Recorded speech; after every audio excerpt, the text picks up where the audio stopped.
JDU के राष्ट्रीय कार्यकारिणी की बैठक में मुख्यमंत्री नीतीश कुमार ने बड़े फैसले लिए हैं। आज नीतीश कुमार के राष्ट्रीय कार्यकारिणी की बैठक तमाम पदाधिकारियों की मौजूदगी में हो रही है, जहां पर नीतीश कुमार ने यह फैसला लिया है कि हम विशेष राज्य के दर्जे की मांग केंद्र सरकार के सामने रखेंगे। इसके अलावा जो आरक्षण के दायरे को पटना हाई कोर्ट ने रद्द कर दिया, उसे फिर से केंद्र सरकार के सामने रखा जाएगा और केंद्र सरकार के सामने ये मांग रखी जाएगी कि इसे 9वीं अनुसूची में शामिल किया जाए। इसके अलावा इस बार जेडीयू पार्टी झारखंड में होने वाले विधानसभा चुनाव में भी अपने कैंडिडेट को उतारेगी। पार्टी का विस्तार कैसे किया जाएगा, इस पर भी नीतीश कुमार ने कई अहम फैसले लिए हैं। नीतीश कुमार ने ये भी कहा कि जितने मंत्री या फिर पार्टी का कोई भी बड़ा कार्यक्रम आयोजन किया जाता है, चाहे वो कार्यक्रम मंत्री के द्वारा आयोजन किया जाए या फिर किसी अतिथि के द्वारा ही क्यों ना आयोजन किया जाए, उस कार्यक्रम की सूचना तमाम कार्यकर्ताओं तक पहुंचाई जाए ताकि कार्यकर्ता ये सुनिश्चित कर पाए कि वहां के आम लोग कार्यक्रम में शामिल हो। इस तरीके की तमाम अहम फैसले लिए गए हैं, लेकिन इसमें से सबसे महत्वपूर्ण दो फैसला रहा ये फैसला कि केंद्र सरकार के सामने विशेष राज्य के दर्जे की मांग एक बार फिर से नीतीश कुमार रखेंगे। हालांकि नीतीश कुमार हर मंच से ये कहते नजर आए हैं कि बिहार को विशेष राज्य की दर्जे की जरूरत है, स्पेशल स्टेटस चाहिए, स्पेशल पैकेज चाहिए, लेकिन अब तक केंद्र सरकार ने इस पर हामी नहीं भरी है। कई बार बीजेपी की तरफ से ये भी कह दिया गया है कि अब विशेष राज्य के दर्जे जो दिए जाते थे राज्य को, ये प्रावधान खत्म हो गया है।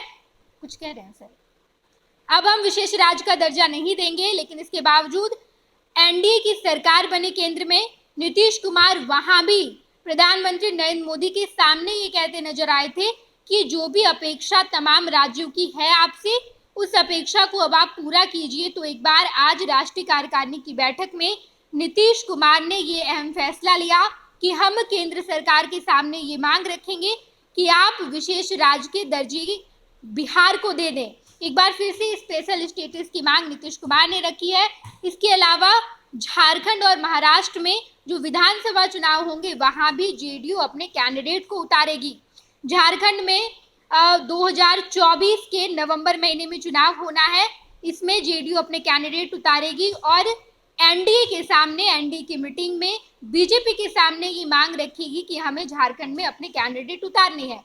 दूसरा अहम फैसला कि नीतीश कुमार ने बिहार में जाति आधारित गणना करवाई, उसके बाद उस आंकड़े के आधार पर जो आरक्षण के दायरे को बढ़ाकर 75% किया गया था, उसे पटना हाई कोर्ट ने बीते दिन रद्द कर दिया और आरक्षण के दायरे को बढ़ाने नहीं दिया गया।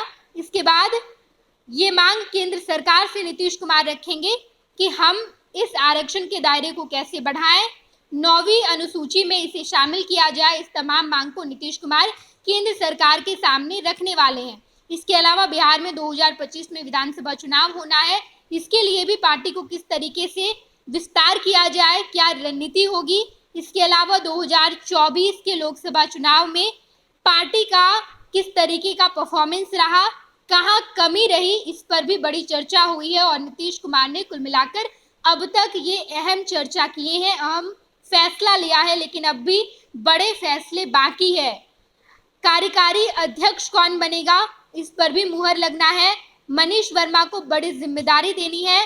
इसके अलावा संजय झा, जो कि नीतीश कुमार के बेहद ही ज्यादा खास माने जाते हैं, उन्हें भी बड़ी जिम्मेदारी नीतीश कुमार को देनी है। लेकिन अब तक दो बड़े फैसले नीतीश कुमार ने लिए हैं, जिसमें आरक्षण के दायरे को किस तरीके से बढ़ाया जाए, 9वीं अनुसूची में इसे शामिल किया जाए, ये मांग केंद्र सरकार के सामने रखना है। और दूसरा विशेष राज्य के दर्जे की मांग, ये मांग लगातार नीतीश कुमार कई सालों से करते नजर आए हैं, लेकिन अब तक बिहार को स्पेशल स्टेटस का दर्जा नहीं दिया गया।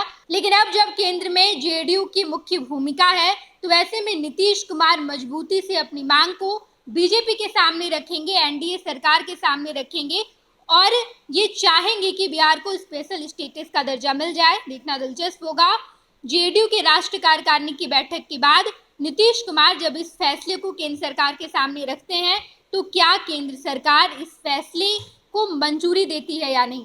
तमाम खबरों से आपको रूबरू कराएंगे, देखते रहिएगा फर्स्ट बिहार झारखंड। नोरमा ग्रुप, जो सोचता है वो करता है। आपके अपने सपनों का आशियाना।